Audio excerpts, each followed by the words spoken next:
Do you think too that structurally the acts are a little too linear in terms of, you know, they'll begin at a table, then they'll get into the living room, and then after that it just kind of goes on in this predictable pattern? You know, Neil, I have always noticed that with Neil, where he kind of has the same kind of setup through every single drama, even if there are deeper things at work. Yeah, well, that's another thing too. Like I was just before we started this, I was just plotting out the third play. I've got the plots out for the first two plays, and I'll start the first one this Monday. But I was working on the third one, and I'm going to have, you know, if you ever saw Thornton Wilder's Our Town, he has a narrator that comes to speak. And I've seen other plays where characters have broken the fourth wall, but I'm going to have that where characters break the fourth wall.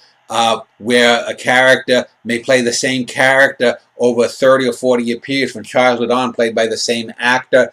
I'm going to have characters go back in time in plays, and also have one character in one time, another character in another time. There's lots of things to do. There's a play which the name that slips me, I remember reading just a few weeks ago, but also from childhood in school, about a phone call, about killers calling someone on a phone, and it was written by a woman. The title eludes me, but there's lots of things that can be done. What has been the problem with drama is, though, they'll have just one thing. Samuel Beckett will have two guys just waiting for Mr. Godot.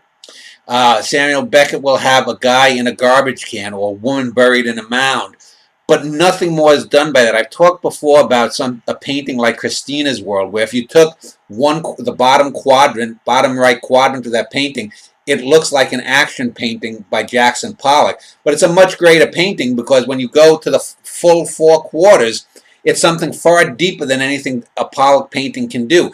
Well, I look at it in the same way, is that I think modern drama is the bottom right quadrant of Christina's World, and there's 3/4 left of drama to be explored in that other three quadrants, and no one else has tackled that, either because of the lack of total immersion or because they'll only have one maybe gimmick they'll introduce new to drama, rather than combining these things, having characters move between times, as in, say, in a Teo Angelopoulos film, having characters introduce, say, an act or a scene. I've got an idea in this third play where I'm going to have, it's a 3-act play. I'm going to have one of the scenes in the play recapitulate the very first scene. The same actors doing the same thing, and then midway change for a reason. So that's something that's, you know, these are things that I don't see. I mean, there probably have been people who've done some things in small experimental ways, but again, those small experimental things, they live for the experimental part, not to impart great art or depth about the human character. And so that's one of the things to do differently, is to give it all, to not just be experimental for experimental's sake, but to be, you know, don't be Jackson Pollock, be Andrew Wyeth.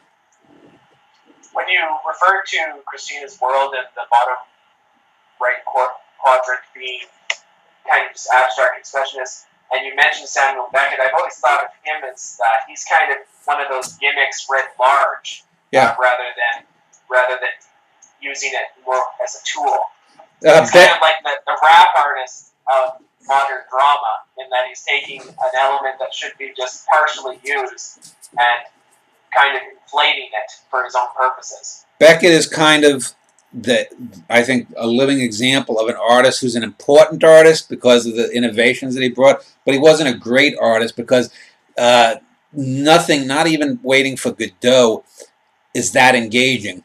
It's a fairly dull play, and yes, you can imbue some philosophical import to it, but it's not nearly as deep as it could be. For example, when Jessica wrote her book about these two Chinese guys wandering around Manchuria, she took off on that whole Beckett model, but enriched it by having two distinct characters in a very distinct time and place, talking about things, even things far removed from the wartime situation they were in. And so she did that. She moved far away from that simplistic Beckett template. And so that's what I want to do with all of drama, just move it away.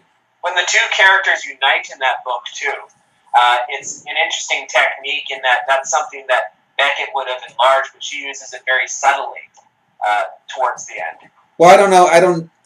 Jessica has tried to claim. I think she watched too much of Persona by Bergman. I don't think there's really any. They're two distinct characters. I don't think that they're one character. So I disagree with Jessica on that. But there is a section though where the minds do mix into one. It's used very subtly. That Bergman film example, that's the whole film dealing with the idea of persona, whereas it's just a small little building block in her book. Yeah, well,